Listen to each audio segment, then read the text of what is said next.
Good morning and welcome to the Church of the Presentation. Most of you here are familiar with this church as it's been the cornerstone of the Graf family. But you may not know that 60 years ago, to this day, Kathleen Elizabeth Romer, my mother, received the sacrament of marriage here. Yes, 60 years ago today, my father witnessed this beautiful woman walk down this aisle, accompanied by her beloved father. Right here is where Albert Joseph Romer lifted her veil, gave her a tender kiss, and watched her climb these stairs, ascending into the bond of matrimony. Taking her first step down these stairs, armed with deep, unquestioning faith, unbelievable family values, and beaming with pride and love for her new husband, an amazing and unbelievable journey began. They say history doesn't repeat itself, but it rhymes. My mother's life rhymed heavily with her mother's life. Like her mother, she had a large family, having 7 children to her mother's 6. Like her mother, she experienced the terrible pain at the loss of a child at a young age. She lost Richard, her mom lost Patricia. Like her mother, she married a police officer from this very town. Like her mother, she married a man. Both adored their husbands and believed there is nothing they couldn't do. My mother, until her death, spoke so highly of my father and all he could do. She always knew everything was going to be all right when she was with Fred. Like her mother, she was so funny and had a contagious laugh. When I say Mom was funny, I'm not talking about why did the chicken cross the road funny. I'm talking witty humor, observational humor, satirical humor, even gallows humor just when the moment needed it. Like her mother, she did not have an easy life, but she had a fulfilling one, and to a large degree made the lives of those around her easier. She literally gave her last dollar when others were in need. She gave shelter even though there were no beds. She opened up our tiny home to a loved one who slept on our couch for over a year. I could go on with the goodness my mother spread. She would always say, "It's just what we do. We will find a way. It always works out." Her faith was incredible. She would be the first to say she could not have done all she did without the love and support of her blue-eyed man, that handsome guy she met in Drum and Bugle Corps.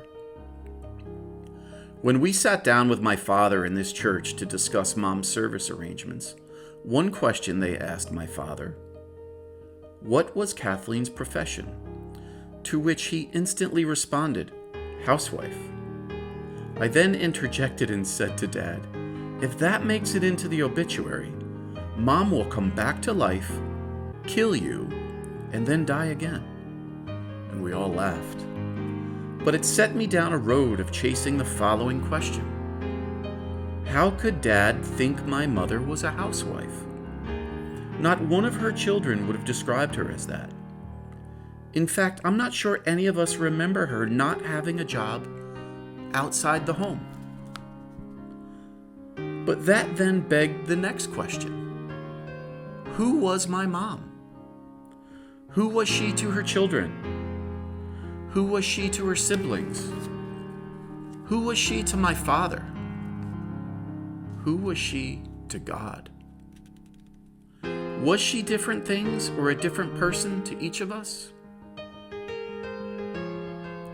Many of you are aware of how religious my mother was, but you may not know what a voracious reader she was, and the subject matter was deep and meaty. Her favorite subjects were Greek classics, Catholic texts, nonfiction centered around politics and policy. She was smart. My mother said one of her greatest achievements came recently from her long discussions with my daughter to help her find her faith. Of all the things she could have used to help Andrea, she used Dante Alighieri's famous work from the Middle Ages, Inferno, Dante's Inferno. This led into a series of deep discussions on Dostoevsky's Crime and Punishment and the journey of spiritual renewal and redemption. Can you imagine? She knew to speak with Andrea through literature. To my daughter, my mother was a scholar, her Virgil. To me, my mother was the creator of dreams. She constantly instilled aspirations and confidence in me, pushing me to dream things I didn't think possible. In my formative years, I remember her always using these phrases. You can do whatever you put your mind to. We are not poor. We just have no money at the moment. We are happiest when we work.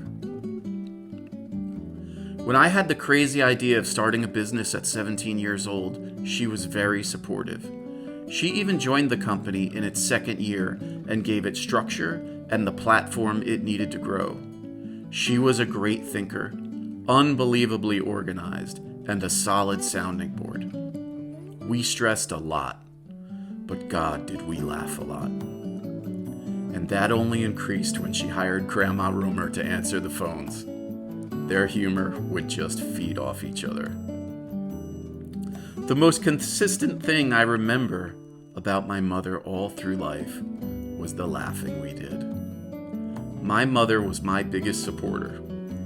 My greatest satisfaction came later in life, when I could show her my gratitude for everything she did for me. Freddie would say my mom was always there for him. She was very caring and a mentor. Justine would say my mom was a dear friend who she could discuss anything with, who would give her great advice without judgment. Even though they lived 10 hours apart, they talked every day and remained so close. Kevin would say that Mom was his moral compass and also gave him balanced advice and alternative perspectives when needed.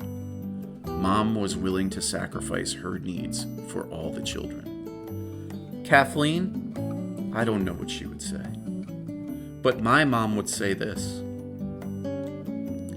you have chosen to journey on your own. Always have faith, always forgive, and most importantly, always know I loved you so much.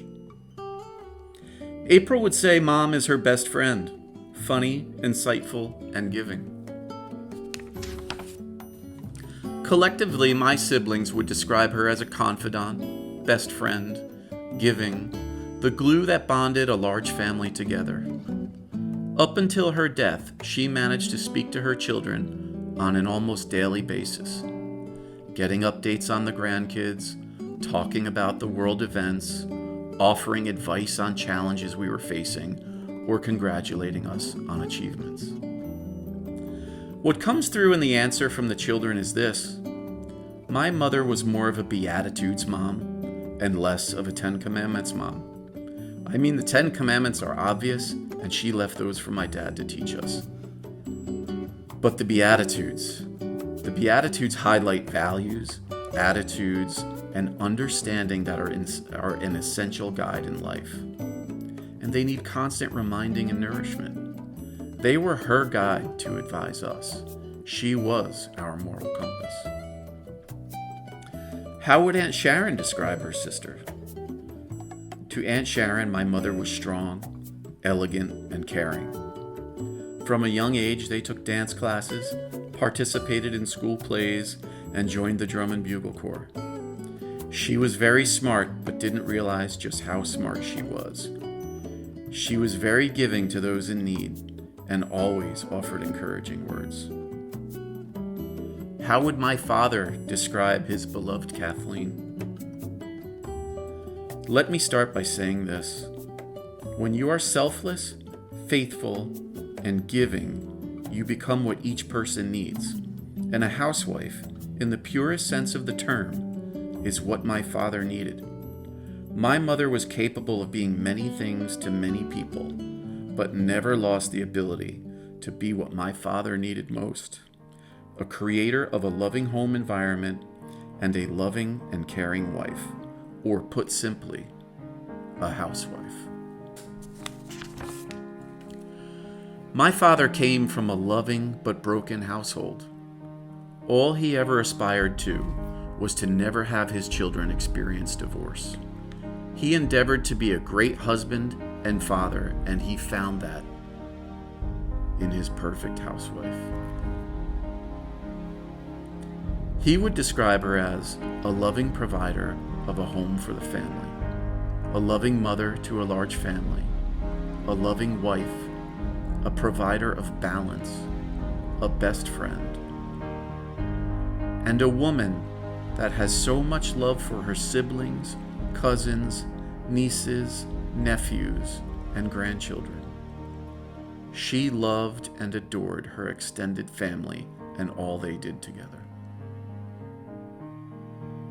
How would God describe my mother, or what would he say to her? My child, you are pure of heart. Your journey through life was made with grace, selflessness, humility, mercy, compassion, and peacemaking. Welcome home.